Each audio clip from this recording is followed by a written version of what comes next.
गौरव मिश्रा हमारे साथ जुड़ गए हैं। उनका एक बार स्वागत। गौरव मिश्रा, स्वागत आपका। प्रवक्ता है बीजेपी से। गौरव जी, सबसे पहला सवाल, क्योंकि इस वक्त की जो स्थिति है इजराइल ईरान को लेकर, एक अलग तरीके की सियासी स्थितियां भी उत्पन्न हिंदुस्तान के अंदर हो गई, क्योंकि अभी आज ही की स्थिति है कि ऐसे मामलों को लेकर भी हिंदुस्तान को अपना स्टैंड क्लियर करना चाहिए। इजराइल नहीं, ईरान के साथ अपनी स्थिति को स्पष्ट करना चाहिए।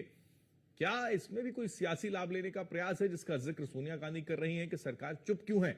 कांग्रेस पार्टी का पक्ष बहुत साफ है, स्पष्ट है। कभी भी इस तरह के मामलों में वो तुष्टीकरण को अपनाती है, वो फिलिस्तीन को अपनाती है, ईरान के कट्टरपंथी शासन को अपनाती है। भारत के रुख की जहां तक बात है, उनका नजरिया, कांग्रेस पार्टी का नजरिया विशुद्ध रूप से भारत के अंदर तुष्टीकरण की राजनीति तक ही केवल सीमित है उनका दायरा। उनको इससे कोई सरोकार नहीं है कि व्यापक भारत का हित किस पक्ष में है, किसके साथ भारत जाए और कौन सा स्टैंड ले कि पूरे भारत का उसमें लाभ हो सके। देखिए, भारत के ईरान के साथ और इस्राइल दोनों के साथ बहुत अच्छे संबंध रहे हैं, महत्वपूर्ण संबंध रहे हैं। एक तरफ इस्राइल जहां हमारा क्राइसिस मैनेजमेंट करता है युद्ध के दौरान, जहां हमको तकनीक रूप से मुहैया कराता है, हाँ। तमाम आयुध उपलब्ध कराता है, वहीं ईरान हमको चाहवार पोर्ट देता है, वहीं हमारी जो ऊर्जा की आवश्यकताएं हैं उसमें वो साझेदार रहता है। ये अलग बात है कि सैंक्शंस के कारण बहुत सारी चीजें अभी ईरान के साथ रुक गई, लेकिन भारत कभी भी ईरान के अंदर, खासतौर से भारतीय जनता पार्टी कट्टरपंथ को बढ़ावा नहीं देती। वहां की महिलाओं को के ऊपर अत्याचार को सोनिया गांधी कह रही है सरकार चुप है इस मामले पर। ईरान के सैन्य ठिकानों पर इजराइल हमला कर रहा है, स्पष्ट वो कहना चाह रही है कि सैन्य ठिकानों पर हमला किया जा रहा है और इजराइल की इस हरकत को लेकर भारत सरकार मौन है। देखिए, इस्राइल और ईरान का वो आपसी मामला है। भारत के प्रधानमंत्री ने बहुत साफ कहा है कि कूटनीतिक स्तर पर बातचीत के माध्यम से इन विषयों को सुलझाना चाहिए, ना कि इसका विकल्प युद्ध होना चाहिए, और वो भी युद्ध में आम जन का नुकसान हो, सीधे साधे नागरिकों का नुकसान हो, इनोसेंट पीपल्स मारे जाएं, वो उचित नहीं है। इसको टेबल टॉक के माध्यम से ही इसका सॉल्यूशन निकलना चाहिए। लेकिन भारत का जो प्राथमिकता है वो भारत के हितों के साथ है।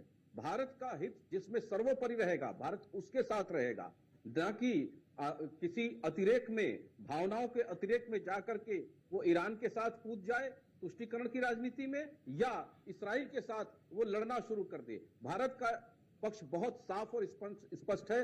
भारतवासियों का जिसमें हित है, 140 करोड़ देशवासियों का, उसी हित के साथ भारत खड़ा रहेगा। जैसा कि आपने देखा पुलवामा पहलगाम अटैक के बाद भारत ने पाकिस्तान को दंड दिया, तो वो प्रिसाइज दंड था, वो ऐसा नहीं था कि किसी देश के विरुद्ध युद्ध कर रहा था। भारत उन आतताइयों को खत्म कर रहा था जिसने हमको नुकसान पहुंचाया था। तो भारत का जो मंशा है, जो विचार है, बहुत अंतर्राष्ट्रीय स्तर पर स्पष्ट है।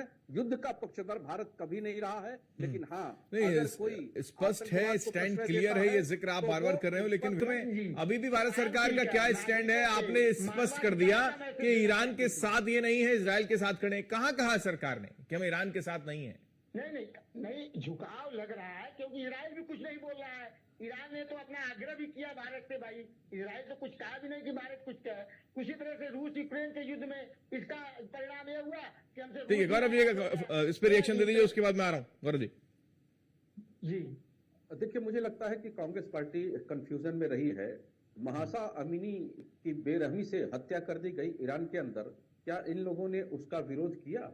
कभी इन लोगों ने वहां की महिलाओं के ऊपर हो रहे अत्याचार का विरोध किया? नहीं करेंगे।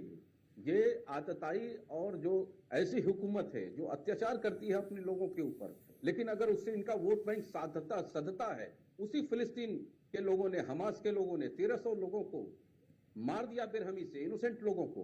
कभी उसकी मजम्मत की, लेकिन झोला लेके किसका जा रही हैं? हमास को लेके जा रही हैं। ईरान उसी हमास का प्रॉक्सी है, हिजबुल्लाह उसी ईरान का प्रॉक्सी है, हुती उसी ईरान का प्रॉक्सी है।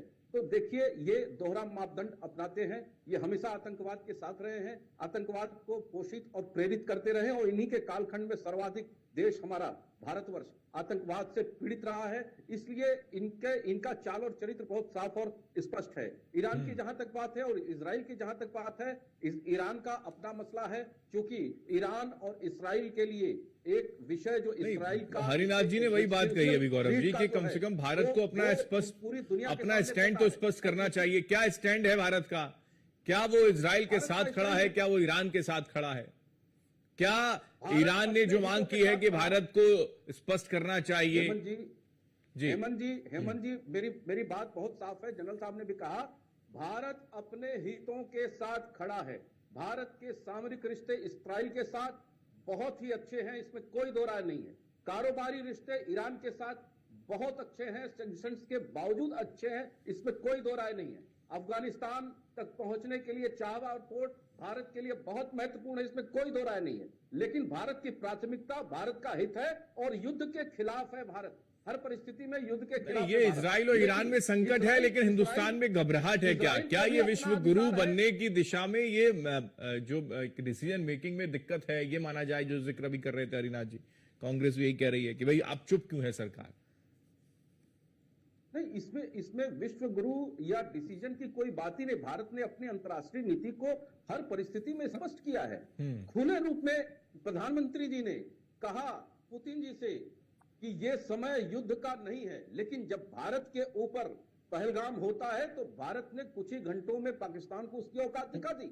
तो ये भारत का स्टैंड बिल्कुल क्लियर है। अगर अत्याचार होगा तो उसका जवाब देने का अधिकार सभी देश के ऊपर है। और